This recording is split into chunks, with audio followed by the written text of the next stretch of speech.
ایک بزرگ واقعہ سنا رہے تھے حضرت شیخ عبد القادر جیلانی کا۔ اس کا ٹائٹل یہ لے لیں کہ شیخ عبد القادر جیلانی پر نا شیطان کا اٹیک۔ شیطان آیا اور اس نے کہا کہ شیخ عبد القادر جیلانی، تیری جو ہے نا وہ آج کے بعد نمازیں معاف ہیں، تو اللہ کے ہاں مقبول ہے، قابل تعریف ہے، تیری شان بلند ہو چکی ہے، اب تو جو چاہے کرتا پھر، تجھے نمازیں معاف ہیں۔ تو شیخ عبد القادر جیلانی نے کہا کہ یار نمازیں تو محمد رسول اللہ صلی اللہ علیہ وآلہ وسلم کو معاف نہیں ہیں، تو مجھے کہاں سے معاف ہو سکتی ہیں؟ یہ تو شیطان ہے، وہ مردود تو شیطان ہے۔ تو ایک دم وہ ظاہر ہو گیا اور اس نے کہا کہ عبد القادر، آج تجھے تیرے علم نے تجھے بچا لیا، ورنہ تیرے اس مقام پہ پہنچے ہوئے 70 لوگوں کو میں نے جہنم میں ڈال دیا۔ کتنے لوگوں کو؟ 70 لوگوں کو۔ تو پھر شیخ عبد القادر جیلانی نے کہا کہ او شیطان، تو جاتا جاتا پھر میرے ایمان پہ حملہ کر رہا ہے۔ مجھے میرے علم نے نہیں بچایا، مجھے میرے رب نے بچایا، رب نے۔ ماشاءاللہ، یہی ہوتی ہے، رب بچاتا ہے انسان، رب کے علاوہ کون بچاتا ہے میرے بھائی؟ آپ تو کہتے ہیں کہ اوکھے ویلے بزرگ کام آ جاندے نے، اوکھے ویلے بابا کام آ جاندہ ہے۔ اس سے بڑا اوکھا وقت کیا ہوگا جب شیطان آپ کے ایمان پہ اٹیک کر رہا ہے؟ تو شیخ عبد القادر جیلانی طریقہ بتا رہے ہیں، کیا کہہ رہے ہیں کہ مجھے میرے رب نے بچایا۔ انہوں نے کسی بزرگ کو نہیں پکارا، حالانکہ ان سے پہلے بزرگ گزر چکے ہیں اور ان کی تو لسٹ بھی بتائی ہے شیطان نے، 70۔ کس کے مقام پہ پہنچے ہوئے؟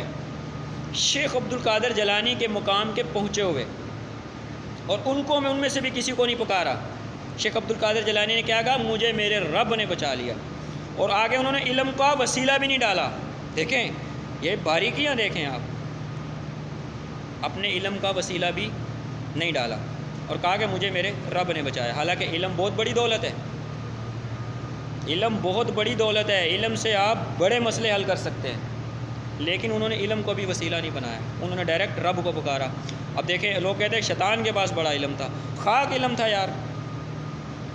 کیا علم تھا شیطان کے پاس؟ خاک علم تھا۔ اگر اسے علم ہوتا کہ اللہ مجھے کہہ رہا ہے کہ آدم علیہ السلام کو سجدہ کر، تو وہ سوچتا کہ یار وہ جو میں نے اتنی عبادات کی ہے، اگر میں انکار کروں تو کیا ہوگا، اگر میں اقرار کروں تو کیا ہوگا۔ اتنا سمجھ رکھتا نا، اس کو پتہ ہوتا کہ میں نے انکار کرنا اور میری عبادت ساری کی ساری مردود ہو جانی ہے، تو کبھی بھی انکار نہ کرتا، سجدہ کر دیتا۔ اللہ تو ہمیں آج بولے نا کہ اس درخت کو سجدہ کرو جس میں میں نے کلام کیا موسیٰ علیہ السلام سے، ہم آج سجدہ کر دیں گے۔ کیوں؟ کہ اللہ کا حکم ہے۔ علم ہو نا انسان کو تو انسان سوچے کہ یار حکم کس کا ہے۔ سجدہ جس کو ہو رہا وہ تو چھوڑو، جس کو حکم ہے اس کو پکڑو، کہ وہ حکم دے رہا ہے آپ کو کہ آپ اللہ کے حکم کو مانو، سجدہ کرو۔ لیکن شیطان نے سجدہ نہیں کیا، تو کیا خاک علم تھا؟ عبادات تو بہت تھی۔ یہ تو آپ بقول بتاتے ہیں نا کہ عبادات بہت تھی، تو پھر عبادات تو پھر بہت تھی۔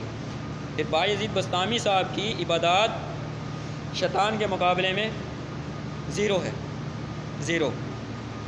لیکن علم اس کو نہیں تھا، علم بہت بڑی دولت ہے۔ لیکن شیخ عبد القادر جیلانی رحمہ اللہ علیہ نے کیا کیا؟ انہوں نے کہا میرے رب نے مجھے بچایا، اپنے رب کو اونچا کیا۔ یہی ہوتے بزرگ میرے بھائی۔ ان کی طرف جو جھوٹی باتیں منسوب ہے، اللہ تعالیٰ ان کو نیست و نابود کرے، جو ان کی صحیح باتیں اللہ تعالیٰ ہمیں ان سے آشنا کرے، اللہ ان کی غلطیوں کو معاف کرے۔ ان کی کئی ایسی باتیں ہیں جو بندہ سنے تو بندہ ہل جائے۔ کسی شخص نے کہا حضرت آپ کو عید کا چاند مبارک ہو۔ عبد القادر جیلانی رحمہ اللہ نے فرمایا کہ اے لوگو، میرے لیے تو عید کا چاند تب ہوگا جب میں اپنا ایمان بچا کر قبر میں چلا جاؤں گا۔ یار ایک ایمان والا شخص اپنے رب کی طرف جانے کے لیے وہ کہہ رہا ہے کہ میرے لیے تو وہ عید کا دن ہوگا جب میں اپنا ایمان بچا کے قبر میں چلا جاؤں گا۔ اس عظیم شخص کے بارے میں لوگوں نے کیا کیا جھوٹی باتیں منسوب کی کہ میرا پاؤں گردنوں آنے والے سارے ولی اللہ کی گردنوں پر ہے، میرے ہاتھ میں لوگوں کی موت اور زندگی ہے، جو میرے ساتھ ہاتھ ملا لے گا وہ میں زندہ رہے گا۔ لوگ اپنی زندگیاں بخشوانے کے لیے، ہاتھ ملانے کے لیے دور دور سے آتے تھے۔ کیسی کیسی باتیں ان کے اوپر جوڑی ہوئی ہیں، تکبرانہ انداز، میں اس وقت تک جنت میں جاؤں گا، سارے مریدوں کو جنت میں، یہ تکبرانہ انداز۔ اللہ کے رسول تو اپنے گھر والوں کو کہتے ہیں کہ لو اے میرے گھر والوں، اگر اللہ نے تمہیں پکڑ لیا، میں اللہ کا رسول ہو کے تمہارا رشتہ دار ہو کے بھی نہیں بچا سکتا۔ تو یہاں پہ تم لوگ کہہ رہے ہو کہ ہمارے بزرگ تو اللہ کے رسول کے نقش قدم پہ چلتے رہتے۔ کیا نقش قدم پر چل رہے ہیں؟ یہ تو آپ چھڑلے چھوڑ رہے ہیں، شیخ عبد القادر جیلانی پر الزامات لگا رہے ہیں، وہ بیچارہ دنیا میں ہے نہیں، ہم ان سے پوچھتے، اب پیٹھ پیچھے جو لگاتے جاؤ، لیکن جو لگا رہا ہے، جو لکھ کے چھاپ رہا ہے کتابوں کے اندر، وہ تو رگڑے میں آئے گا نا میرے بھائی، بزرگ تو نہیں ہیں، وہ تو چلے گئے۔ اب یہ جو میں گفتگو کر رہا ہوں، میں یہ کہہ رہا ہوں کہ جو ان کی طرف جو باتیں منسوب کی گئی ہیں، کم از کم ان کو تو رد کرو، ان کو تو یار آپ ممبروں پہ جا کے نہیں سناؤ یار لوگوں کو، یہ باتیں سنانے والی رسول اللہ کی توہین ہوتی ہے۔ خیر، حضرت شیخ عبد القادر جیلانی نے جب یہ جملہ بولا کہ مجھے میرے رب نے بچایا، شیطان ایک دم سے بھاگ گیا، لوگوں نے بولا سبحان اللہ، بالکل سبحان اللہ بنتی، لیکن اس کے بعد واقعہ ختم نہیں ہوتا ہے، اس کے بعد واقعہ ختم نہیں، اس کے بعد ہمیں شیطان کو پکڑنا ہے کہ وہ جو مرتے مرتے جاتا اپنے چاہنے والوں کا نام بتا گیا، 70 لسٹ بتا گیا، نام تو نہیں بتایا، لسٹ بتا گیا، 70 لوگ ہیں، اے غوث اعظم تیرے، استغفر اللہ، ایک شیخ عبد القادر جیلانی تیرے مقام پہ پہنچے ہوئے لوگوں، کتنے لوگ؟ 70۔ چلے آپ کوئی 60 کی لسٹ ہمیں بتائیں، 60 نہیں بتا سکتے، 50 کی بتائیں، 45 بتا دیں، 40 بتا دیں، جو چھوٹے نہیں ہیں لوگ، بڑی لسٹ ہے، 35 بتا دیں، 30 بتا دیں، 25 بتا دیں، 20 بتا دیں، کوئی 15 بتا دیں، کوئی 10 بتا دیں، 5 کم کرتے ہیں، کوئی 5 بتا دیں، اب 5 سے نیچے تو نہیں جانا چاہیے نا، جیسے اللہ کے رسول پہ نمازیں فرض ہوئی تو 5 کرتے کرتے آخر پہ 5 پہ ہی آئے، تو موسیٰ علیہ السلام نے فرمایا کہ جاؤ اس میں سے بھی کمی کرو، میری امت پہ 3 تھی وہ بھی نہیں صحیح ادا کر پاتی تھی، تو اللہ کے رسول نے فرمایا اب مجھے شرم آتی، اب میں اپنے رب کے پاس نہیں جا سکتا، اب 5 ہیں، ان کا ثواب 50 تک کا ہے۔ اب مجھے بتائیں، یہ لسٹ بھی 5 تک لے آیا ہوں، کم از کم 5 بزرگ ایسے بتائیں جن کے لسٹ میں شیطان نے کہا ہے کہ میں نے تیرے مقام کے پہنچے ہوئے اے عبد القادر جیلانی ان کو جہنم میں ڈال دیا، اور ان کے مرید کہاں گئے؟ وہ بھی جہنم میں گئے۔ اب وہ کون سے ہیں جو جنہوں نے تکبر کیا ہے، یعنی ان کو علم کے اندر تکبر میں ڈالا ہے نا، علم سے تو وہ کہہ رہے ہیں نا، شیطان کیا کہہ رہا ہے؟ علم کے تکبر میں آ کے اے شیخ عبد القادر جیلانی تجھے تیرے علم نے بچا لیا، یہ علم کا ہی تو تکبر تھا، میرا جھنڈا محمد کے جھنڈے سے اونچا اور میری شان بلند ہے، یہ گزرے ہوئے لوگ ہیں، شیخ عبد القادر جیلانی سے پہلے کے گزرے ہوئے لوگ ہیں، ہاں، میرا جھنڈا محمد کے جھنڈے سے اونچا، میں قسم کھا کے کہنا میرے جھنڈے تھلے جانا سارے انبیاء ہون گے، اور میری شان بلند ہے گی۔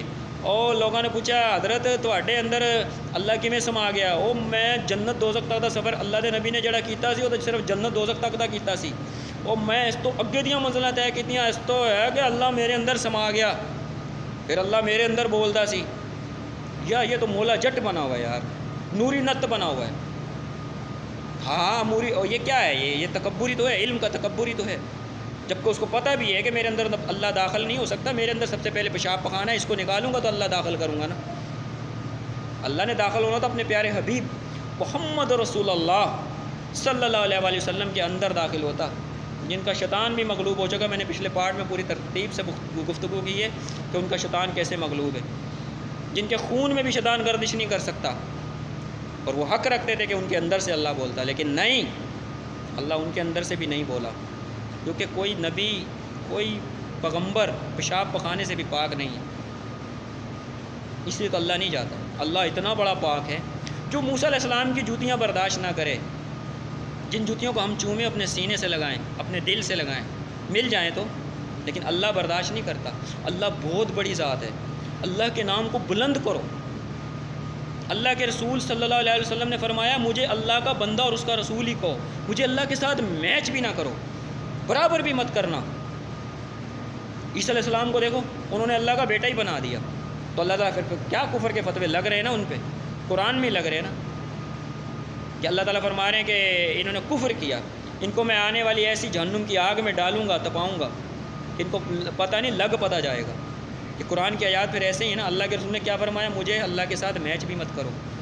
وہ ایک حدیث مجھے یاد آئی جس میں ایک صحابی تھے، وہ اللہ کے رسول کی تعریف کر رہے تھے، اے لوگوں جس نے اللہ اور اللہ کے رسول کی مان لی وہ کامیاب، جس نے ان دونوں کی نہیں مانی وہ ناکام۔ اللہ کے رسول نے جب جملے سنے ہمارے تو یار دماغ میں بھی نہیں آئی، اور اللہ کے رسول نے اتنی باریک جملہ پکڑ لیا، سبحان اللہ۔ اللہ کے رسول صلی اللہ علیہ وسلم پر ہمارے ماں باپ قربان ہو، ہماری زندگیاں قربان ہوں، ہمارا مال قربان ہو، اللہ تعالیٰ ہمارے دلوں میں ان کی محبت رکھے، اللہ تعالیٰ ہمیں موت دے تو ان کے اس بستی میں دے جہاں پہ وہ دفن ہیں، اللہ تعالیٰ ہمارے دلوں میں ان کے ایسے محبت اور اداب رکھے کہ ہم ہر میدان میں ان کا ساتھ دیں، آج میں ہو یا مرنے کے بعد جتنے بھی آنے والے سب دیں۔ تو اللہ کے رسول نے فرمایا، جب جملہ سنا تو اللہ کے رسول نے فرمایا کہ تو کیسا خطیب ہے، تو نے یہ کیسے جملے بولے، تم نے کیوں کہا کہ ان دونوں کو، تم نے وہی جملے بولنے تھے جس نے اللہ اور اللہ کے رسول کی مانی وہ کامیاب ہوا، اور جس نے اللہ اور اللہ کے رسول کی نہیں مانی وہ ناکام ہوا، تم نے ان دونوں کر کے جمع کیوں کیا، اٹھ چلا جا۔ او اللہ اکبر، اللہ کے رسول کی آنکھیں لال ہو گئی۔ اللہ کا رسول اپنے لیے اتنا پسند نہیں کرتا کہ مجھے اللہ کے ساتھ ایسے بھی میچ کر دو۔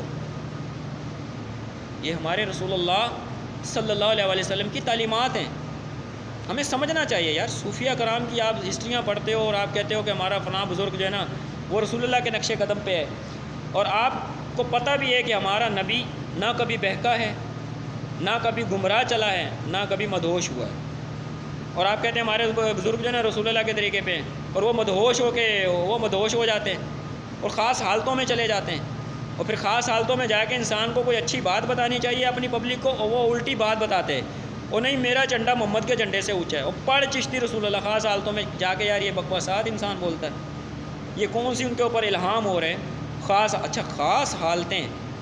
آج یہ دیکھو ایک دماغ میں ایک نئی چیز آ گئی، باتوں میں اللہ پاک ایک دماغ میں ایک نئی چیز ڈال دی، اسے کہتے ہیں انجینئرنگ ہو رہی ہے، فک مسئلے کے اندر سے مسئلہ۔ اب خاص حالتیں جو انہوں نے اپنے لیے بنائی ہیں، کیا یہ خاص حالتیں رسول اللہ کے لیے بھی ہوتی تھی؟ ہاں ہوتی تھی۔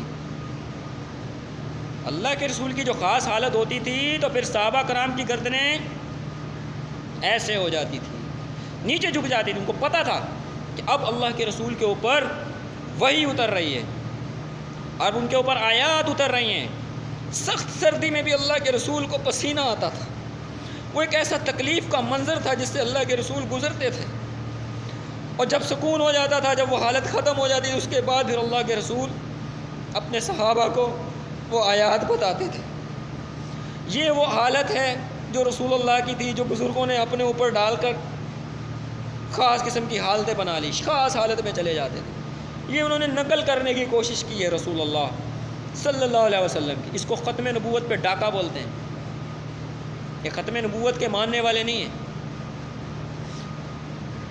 یہ ختم نبوت کو ماننے والے یار رسول اللہ کی ہر حرکت کو اپنے اوپر ایکسیپٹ کر رہے ہیں، اپنے اوپر لگا رہے ہیں، نبی کے فالوروں کو اپنے اوپر فالور بنا رہے ہیں، اور کہہ رہے ہیں کہ ہم رسول اللہ کے طریقے پہ۔ رسول اللہ مدہوش ہوتے تھے؟ تم لوگ مدہوش ہو کے بکواسات نکالتے ہو، پتہ نہیں نکالی، یہ جو زندہ ہے، یہ جو لکھ رہے چھاپ رہے، یہ تو مدہوش نہیں ہے یار، یہ تو عقل رکھتے ہیں یار، یہ کیا پرنٹ کر کے چھاپ رہے ہیں اپنے فرقے مکاتب فکر کے اندر۔